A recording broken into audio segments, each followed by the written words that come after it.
This week's hot topic is the Rothschild family history. The Rothschilds are a European banking dynasty with origins in the 15th century, Frankfurt, Francoforte, Germany. And the family name comes from the red shield, Rothschild, on the house of their 16th century ancestors in Frankfurt's Jewish ghetto. And their founding father was Meyer Amschel Rothschild, 1744 to 1812. He established the family banking empire, and he started off as an antique coin dealer and court agent to William, the future Elector of Hesse. The family crest is a fist holding 5 arrows. Very important. They represent the 5 sons of Meyer and their unity. Therefore, the 5 arrows became the symbol of the Rothschild family. The Rothschilds' business expanded into trading government bonds and textiles, and their sons established offices in London, Paris, Frankfurt, Vienna, and Naples. And this is when the Rothschilds became one of the wealthiest and most powerful families in the world. They are considered to be the most powerful dynasty of the 19th century. They were the bankers to monarchs and governments. And these geniuses knew exactly where to invest their money at the right time at the right place. They invested in railroads, coal, iron making, oil, and metallurgy. This family is known for making a lot of money every time there's a war.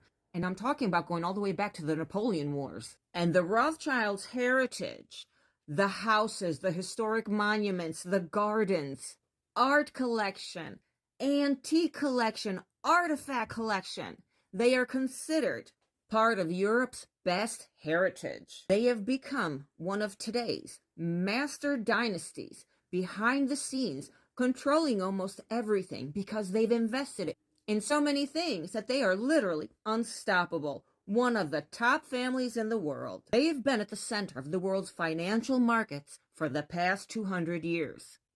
Why am I talking to you about the Rothschilds? Why is this important or relevant today? Because what the Rothschilds want, the Rothschilds get. The current head of the Rothschilds family right now, Jacob Rothschild, 4th Baron Rothschild. They are barons now.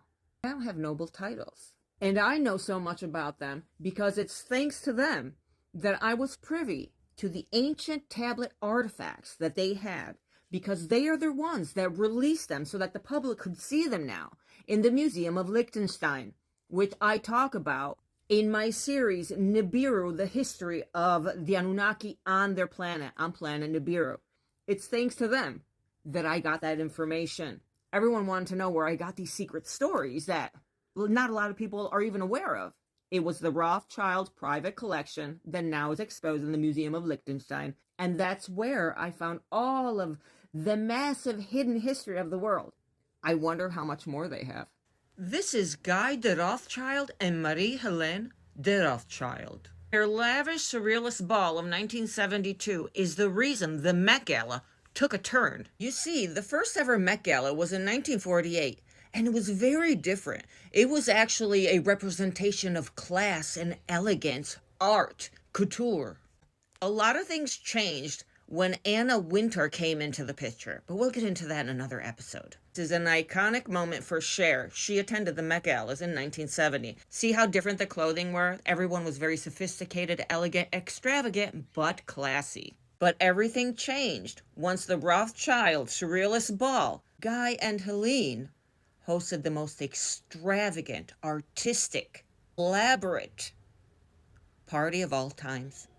So let's go through some of the costumes of that night.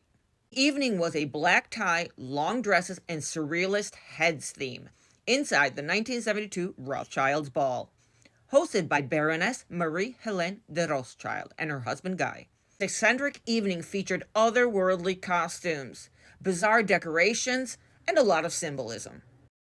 This was the invitation and was inspired by a famous painting by René Magritte, 1929 painting, The False Mirror. The background of clouds, you could only read it backwards. And what I mean by that is you needed to look at it, reflecting it in a mirror, and then you could read it. So the backwards invitation in per se was this really cool thing. But you know what they say about backwards things. Was the perfect example of inversion. This also was a family tradition.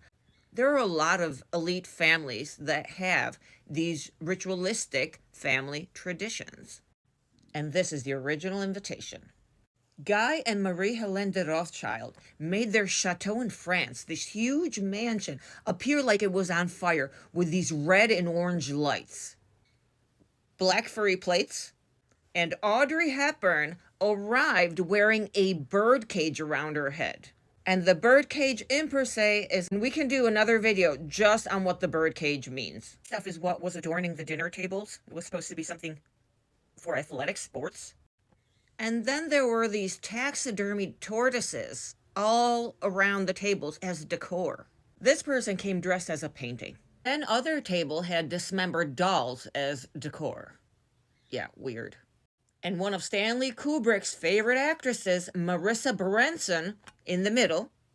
After this party, she had a lot of job opportunities. This table decor is kind of hard to understand what it means, but it has 9 peaches in sets of 3. Number 333. The Rothschilds called upon the most famous surrealist painter in the world to design some of the costumes. That is him. But he did not come in costume. Well, the food was presented on a mannequin's body laying on the table. And I'm going to cover the image just in case it's too much for TikTok.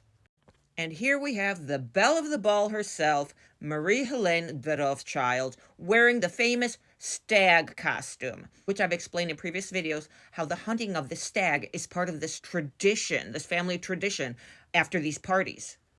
So you're always going to find symbology of the stag. In fact, his head, if you notice, has pheasants in it. Again, another symbol of hunting. Like in ancient times, after these royal families would have these extravagant parties, a lot of times there were hunting parties. The hunt of the stag. This costume represented the famous painting of Leonardo da Vinci, the Mona Lisa. This was another decoration for that night, a glass-encased slipper. I don't know, giving me Cinderella vibes. Another extravagant kind of cool thing is that all the help was dressed as cats. So they would greet you dressed as cats, and then during the evening they would change into an all black and white tuxedo or long black dress. Just like in the movie Ready or Not. And again, we have Marie-Helene de Rothschild wearing another stag headpiece. Baron Alexis de Rede poses for this courageous photographer with all of his 6 heads. I don't know what this is supposed to symbolize, but yeah. It keeps on getting weirder and weirder. Art? Okay. And here we have Marie-Helene de Rothschild, the Baroness, talking to Alexis de Rede. I'm an artist, but I don't get it. This guy brought a doll with him. And I love these 2 guys. They are called the unnamed couple. Why don't they have their names? And his face is painted like the blue-hued invitation. And then it's said to leave to your imagination and interpretation what she represents. I mean, they don't even know themselves. So yeah, the Met Gala was always classy and sophisticated until the Rothschilds had their surrealist party in 1972. Then everything changed. And the Met Gala became almost a surrealist party that they had every year.